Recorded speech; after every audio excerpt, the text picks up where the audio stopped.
Om Namah Shri Yatirajaya Vivekananda Surai Satchid Sukha Swarupaya Swami Netapaharini.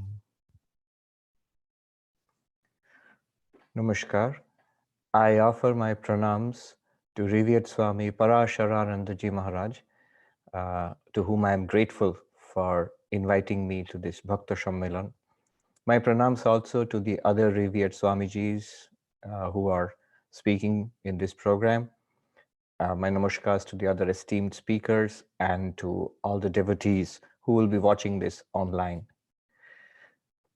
The subject about how Swami Vivekananda's teachings can help solve the problems of the youth all around the world. I'm just reminded of meeting this very interesting young person, Srinivas Venkatram. He's a devotee who works in Mumbai, has his own firm. And what he does is very amazing.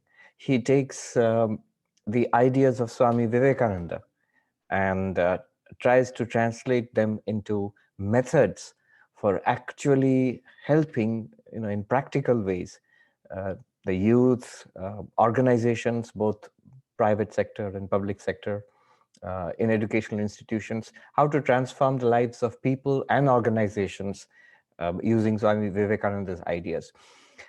Now, Srinivas once shared a brilliant insight. We're talking about Swami Vivekananda's saying that the ideas uh, of Tyaga and Seva, of renunciation and service, these are the national ideals of India. Now, the problem is, if you talk about renunciation and service, immediate reaction from modern youth might be, why should I renounce? Here is this brilliant world full of alluring things, things to do in this world and things to enjoy in this world, things to see. Renounce, why? Tyaga, what is the necessity for Tyaga? And Seva, service, why should I serve others? Why should I not work for myself? So he translated Swami Vivekananda's sayings into a modern idiom. Srinivas said, instead of saying service and renunciation, instead of renunciation, he said, it is a total commitment, a one-pointed commitment to a high ideal, to the pursuit of a high ideal, to the exclusion of everything else. That itself is Tyaga, which is a wonderful way of putting it. Just think about it. Anybody who has pursued, who has followed a great ideal in life, could be a spiritual ideal, could be social, political, scientific, artistic, some great goal in life, renunciation automatically comes into their life. To some extent or the other, it will come. All other things fall apart, fall away from them, um, except that great ideal, the great goal of their lives. And then he said, what about service? So Srinivas said that it is a belief in and a commitment to the evolutionary potential of all beings. That sounds like a mouthful, but it's a very interesting way of putting it. What is service? Instead of saying that I'm serving others, let us think that all beings can be, all beings, all human beings, and can be better than what they are now. Wherever they are now, economically, socially, physically, morally, spiritually, intellectually, they can be better than what they are now. And I would like to do whatever I can to help them to be better. Whoever I come in contact with, whoever I can help in whatever way to become better than what they are. So the evolutionary potential of all beings. Now look how the two simple words, the core ideas, are expressed in such beautiful language. Tyaga, the high ideal of renunciation, Tyaga, sacrifice, is basically the pursuit of a very noble and high goal in life. And service. Service is basically the idea that everybody can be better. We ourselves can be better than what we are right now. Everybody can be better across a multitude of dimensions, physical, moral, emotional, intellectual, and spiritual. and we would like them to be better, and we would be willing to help people to be better. That is service. That's really service in its widest connotation, in its widest dimensions. Today I'd like to speak about these two themes, that how having a high goal in life and how this commitment to the betterment of others can solve our own problems, can make our lives blessed, and we can become a blessing for others. Swami Vivekananda always said, always have a high goal in life, pursue a high goal in life. Often, the great problem that why just young people, everybody, especially the young, face in the modern world is purposelessness, meaninglessness. What is the purpose of life? What is the goal of life? We don't know. We would like to know. There seems to be nobody to tell us, and we just drift in life, and then when we are finally we are dissatisfied. See, if we do not know where we are going, then wherever we end up, we will be dissatisfied. It is like, I like that there's a funny story of a man on a horse galloping. Imagine a man on a horse galloping through a village, and a man standing on the roadside asks to that man who is galloping past, looking very serious, sitting on the horse. Somebody asks him, "Sir, where are you going so fast on the horse?" And this man looks back, and from as the horse goes by, he looks back and he says, "I don't know, ask the horse." So he is sitting on the horse, and the horse is running away. He's taking where the horse is taking him, he does not know. Often our lives are like that. You see, today, if you go to some place, you take a Uber or Lyft or some kind of taxi service, you're very careful to tell the person where to pick you up, they will drop you off. Everything is programmed, pre-programmed, online, in advance. Um, you never get into a car and you tell the driver, go wherever you want to go. We never say things like that. We are very careful. But in life, we are doing that.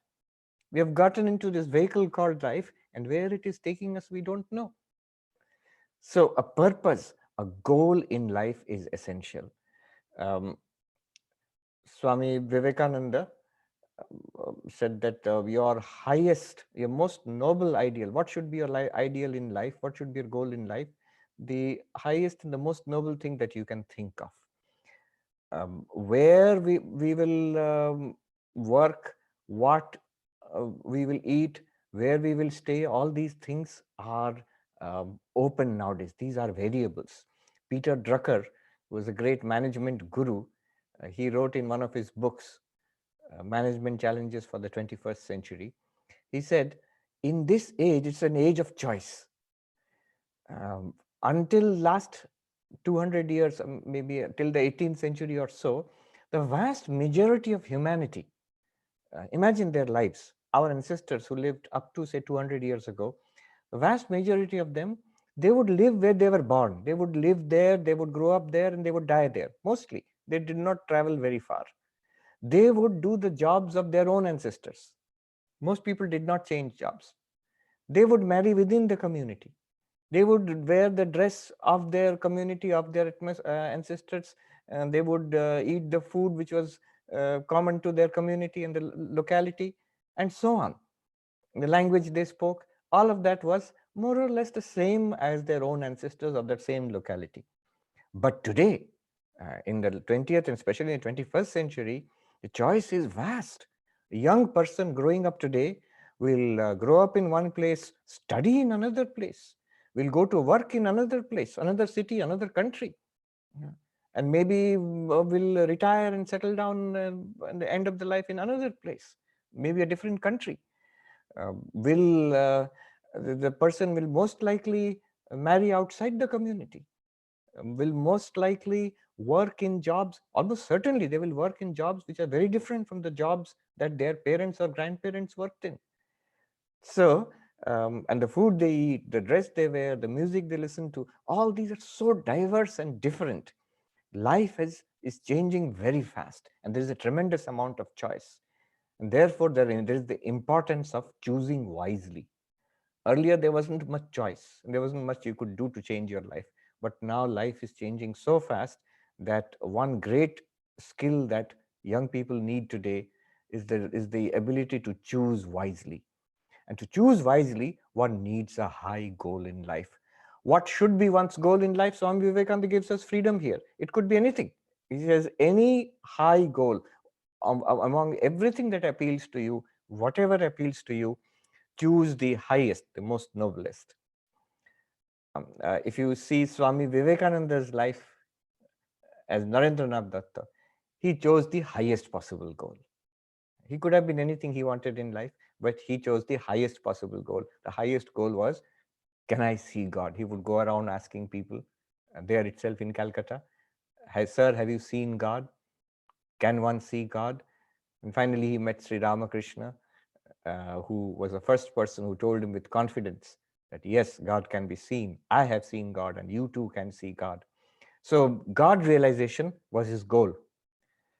And if you look at it, if you think about it, all these monks and brahmacharis in Belur Math, in our ashrams, one thing they have in common, from the junior-most brahmachari to the senior-most monk, one thing they have in common is that if you ask them, what is the goal of your life?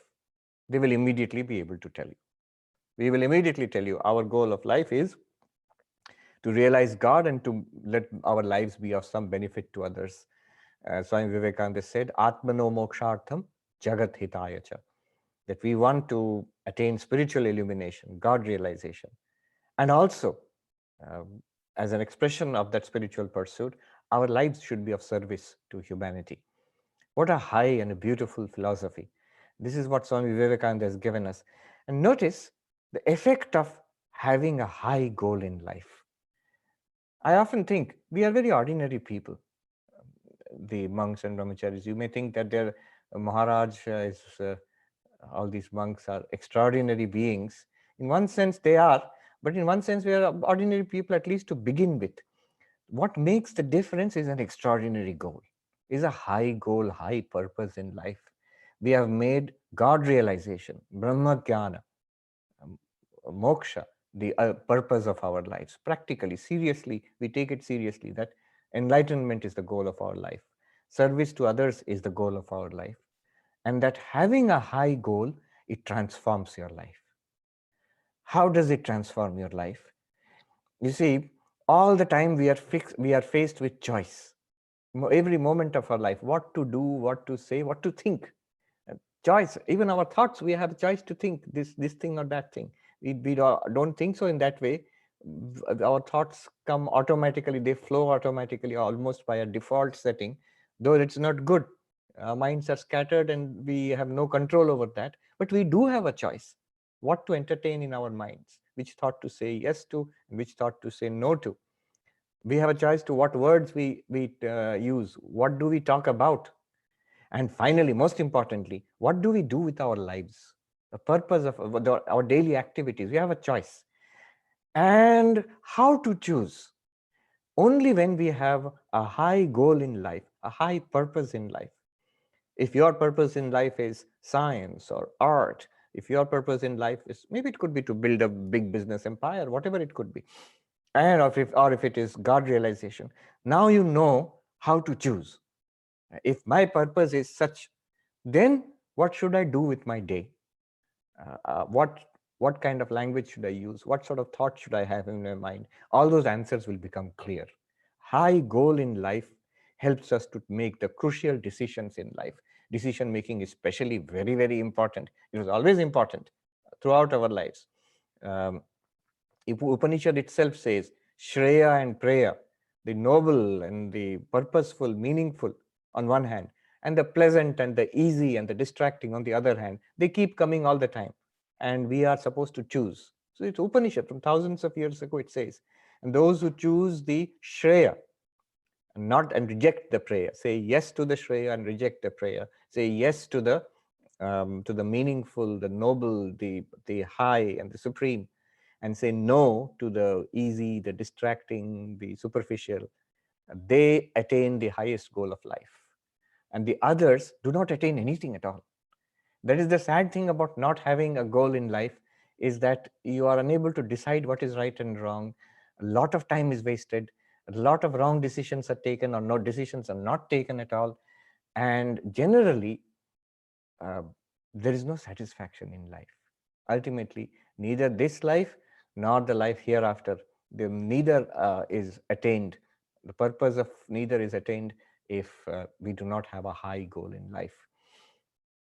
If you ask me, no, tell us what should be the goal of life, I can give you the direct answer of Swami Vivekananda. The goal of life is always the realization of God. As Swami Vivekananda said, the purpose of life is to manifest the divinity already within us. That is a very general definition of religion and spirituality. Even without using the word God, Swamiji says that there is a perfection, there's a divinity within us. And to manifest it in our thought and our words and our deeds, that is the goal of life. How you do it can differ from person to person. One more point. The second point is that our lives should have meaning for others. The idea is when Swami Vivekananda says Shiva, Tyag and Shiva. Shiva is service. Why service? Why not for ourselves? This is one very big question whose answer is not given easily these days. Uh, all the time, a materialistic, selfish ideal of life, not automatically, automatically we get it from society around us. Nobody tells you directly that be selfish, but that is what is being demonstrated by society around us, that if you want to be happy, then you work only for yourself and those around you, your own I and mine, I and me, at the most maybe my family members. But that way lies unhappiness. Swami Vivekananda pointed out long ago. He said, ultimately it is unselfishness which pays. Unselfishness is better, but it takes some maturity to understand this. We think selfishness is better because it will make us happier. It takes time to understand that selfishness does not make us happier.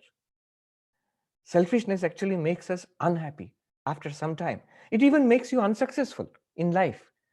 Notice who rises to the top of any profession. At first, it might seem that the selfish person who is very self-centered can make progress in life. But soon we realize nobody makes progress in life by oneself, by himself or herself. We live in a society, we live in organizations, we live in families, we live in communities.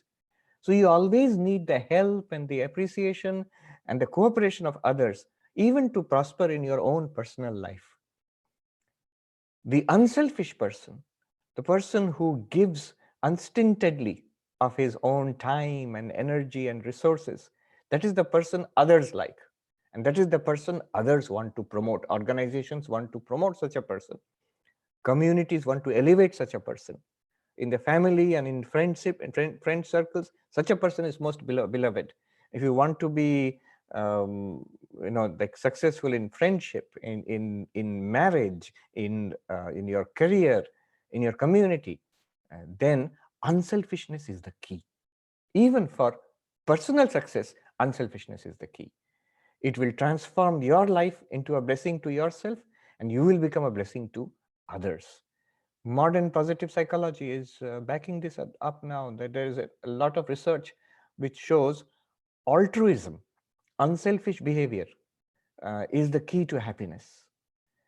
The more we do for others, the more we think about others, the more happy we are. When we think too much about ourselves, what happens is the individual ego is strengthened. And then every little problem, every little issue in life becomes a huge obstacle. I'm fighting with many things which can make me unhappy in my day-to-day life, in my personal life. But when I think less about myself and more about others, in the family, in the community, in the ashram, in the organization, what can I do to help?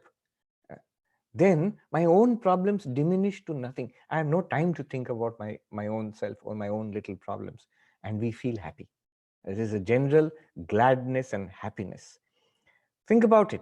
All the things that we have done for ourselves, most of them we have forgotten what we did. We have been continuously acting for our own benefit, our own pleasure and enjoyment. We've forgotten what we did. But one thing we know, till today, we have not achieved that pleasure, that enjoyment, that lasting happiness. We're acting for ourselves. But think, Every little thing that we have done, even if you've done a little bit for others, when you think back about it, even today you feel that peace.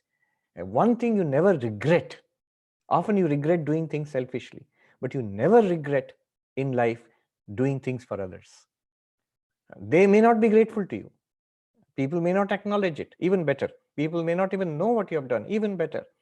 But you know what you have done. God knows what you have done. And you feel glad within. That is one thing that we generally do not regret ever, the things that we have done for others. Modern positive psychology has shown that the uh, satisfaction gained out of sacrificing for others, doing things for others, that's a deeper and more permanent, lasting kind of satisfaction. There's more fulfillment by working for others than for oneself selfishly. So this is what Swami Vivekananda meant when he said that the two great ideals which he set forth, Tyaga and Seva, the renunciation, which Srinivas Venkatram reinterprets as pursuit of a very high ideal. It is true that I have seen, whether you are pursuing God realization, I've seen scientists or artists, their lives become very simple, almost monk-like, sannyasi-like, austere and simple. Academicians I've seen, because they are one-pointed concentration on a very high goal, and therefore lot of superficialities and nonsense automatically drops away. Tyaga automatically comes when you are pursuing a high goal in life. It's a positive way of putting the same thing. And seva. Seva is service. Seva is a formula for spirituality. Just yesterday, I was speaking to a gentleman here in the Indian Embassy in Washington, D.C. He has recently been posted to this country from our diplomatic service. And he was saying that while growing up in a poor family in a remote village in Andhra, he saw the poverty and sufferings of his own family and other people. And as he grew up, he read Swami Vivekananda, and he found that here is this one person who teaches spirituality and service together. That service, spirituality as service as spirituality. And he felt that this should be the ideal taught to all young people. This diplomat was telling me that we should teach this to everybody. This is a wonderful philosophy of life. The pursuit of spiritual goal, spiritual enlightenment, and a life of service. I will end with the words of Swami Ranganathanandaji. He said, what is spirituality? He said, when I close my eyes, I find peace within. When I open my eyes, my attitude is, what can I do for you? You see, these two things, when we look inside in our own private self, there is peace. And when I look outside into the world, my attitude is, what can I do for you? How can I help? And he says, this is spirituality. It is the simplest way of putting spirituality.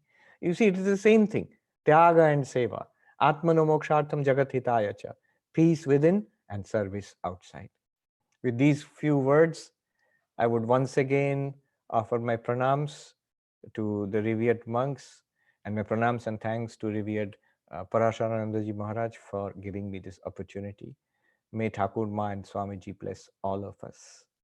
Om Shanti Shanti Shanti Hari Om Tat Sat Shri Ram Krishna Arpanamastu.